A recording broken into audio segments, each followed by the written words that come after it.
حد. شكلها ملهاش لازمه.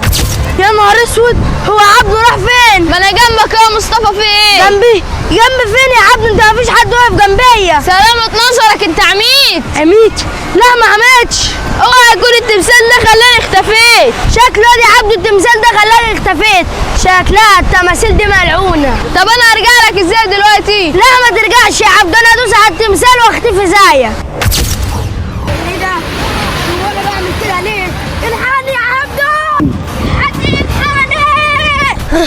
البتاع ده فرقني، بيخليني بجري بسرعه قوي. انا مصطفى كنت فين؟ انا جيت من بدري. يا عبده البتاع ده خلتني اجري بسرعه، ما حدش كان عارف يوقفني. اللي معاكوا ده في 2 تاني معاهم، ولو ما عرفتوش